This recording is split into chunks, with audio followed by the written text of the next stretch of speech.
Okay, folks, this is Dewan Clark. I'm here to go over some best practices that I've encountered and discovered or ran across on using Revell track.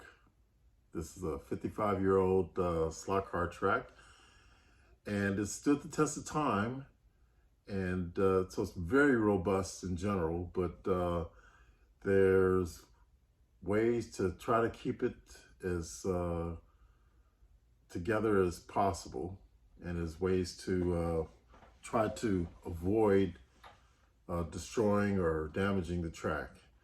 I have a few tools that I'll be using, and one of them is this special bent pair of pliers. This one is a 16-inch reach, and I put on the very tip some rubberized material to try to soften the metal that would be touching the plastic. So that's one of the special tools that I have in my arsenal. And the other two are very, very, very simple. It's a very fine, sharp, flat screwdriver, and another one that's very broad. These are my three primary tools that I use in trying to keep the track in good condition. And let me go ahead and bring some track over. The other thing is you want to use a very, very flat, smooth surface if at all possible. So if you're doing your layout on a carpet, you probably want to get something like this, or anything that's suitable that's got a real smooth surface. This is just plain old foam board. And bring my track over here.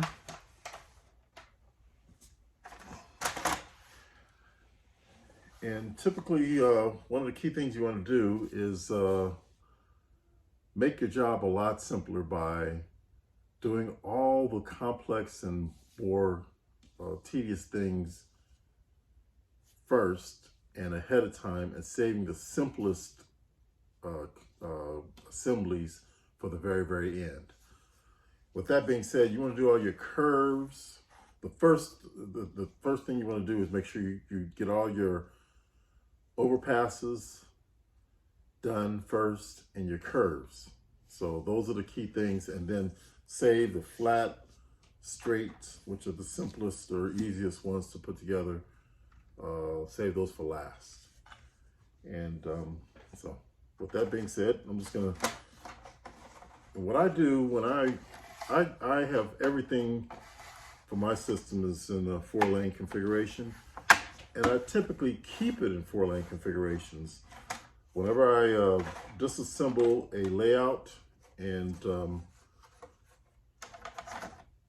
go to another layout, I try to keep my job simple by keeping most of the sub-assemblies together as much as possible.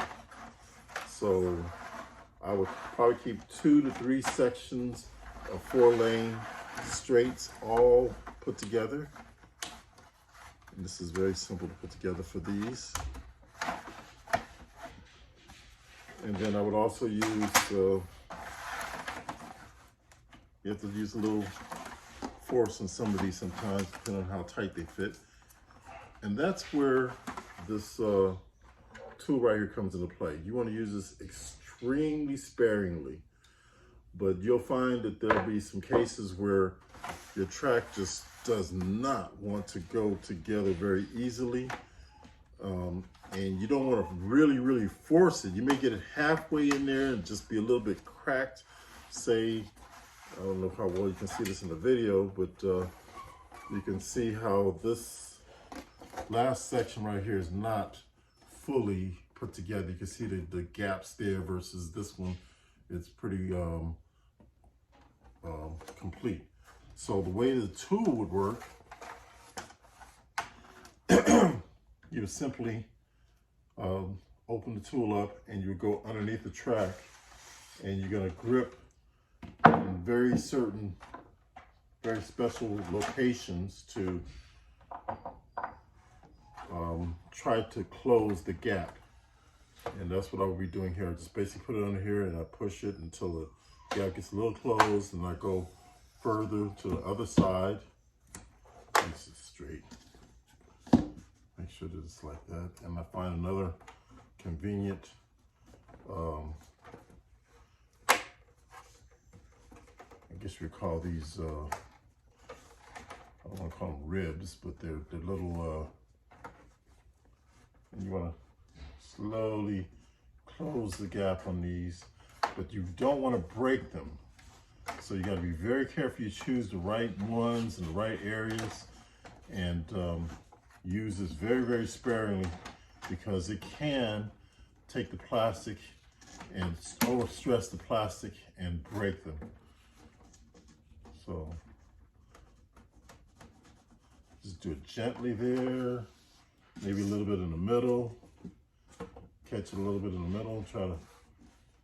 And I'm doing this blindly, and that's what typically you're gonna have to do when you're doing a 4-lane. You can't really get underneath it and see. You just have to feel and try to find those little ribs and close it up. And you'll see this is pretty closed up pretty good. And sometimes when you're racing and your layout, sometimes it does get a little loose. Not very often, but when it does, and you can't easily close the gaps on your own, this is a great tool to do. But again, use it extremely sparingly and only when you have to, because it is very easy to damage the track underneath and break those little ribs. So that's basically how you would use that tool and put things together. My screwdrivers, it's I try to get my track as tight as possible, and so you have a very sharp flat edge screwdriver, small, very small flat edge, and you find a real small gap, and you try not to again damage the plastic, but just go in there just to create enough of a gap throughout. Just go into the different areas and try to create enough of a gap that allows you to take a bigger one and create even bigger gaps. Again, very carefully, gently, knowing that you're don't want to damage your plastic. And that's how you would take apart your track. That's how I take apart my track.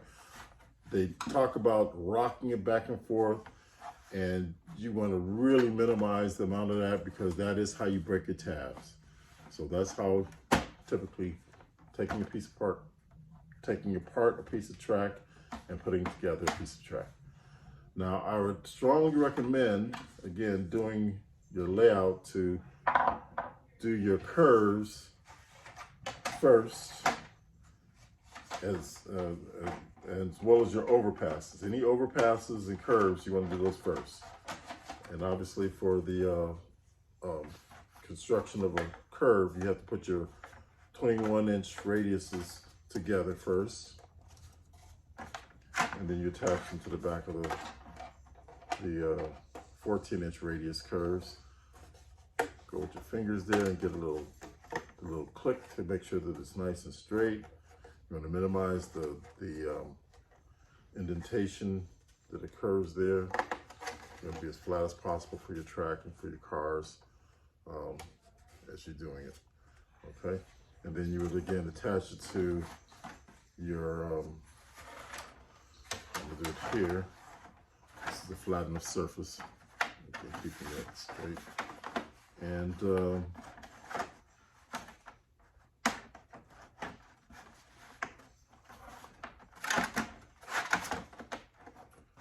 having the flat surface allows you to just put the pressure down on it and get everything lined up so that you can, again, close those gaps.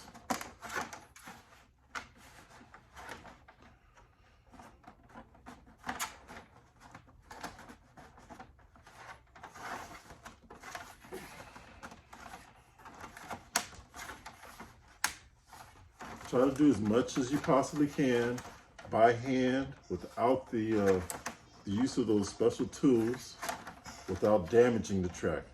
You gotta put force on it, but you don't want to break it. So I still have a gap here. So in this case, the amount of force that I've used, I probably got I can get it because it's just starting out. I can actually get in position and really close the gaps on most of this, so that I won't have to use that tool. But when you get to the point that you have to use the tool, just use it very, very sparingly. And I'm gonna turn it upside down. You see the different ribs here that's in there, and the ideal ones that you want to try to get the tool to fit in would be these right here. Try to squeeze there for it. Different areas like that. But you don't want to, again, you can easily break the ribs if you put too much pressure. You're doing this from blindly and underneath, so it's very difficult to really see what you're doing. But that's how the tool would work, and you just try to close the gaps like that. So again, that's my suggestion for putting together and taking apart the track. And let's call that a wrap.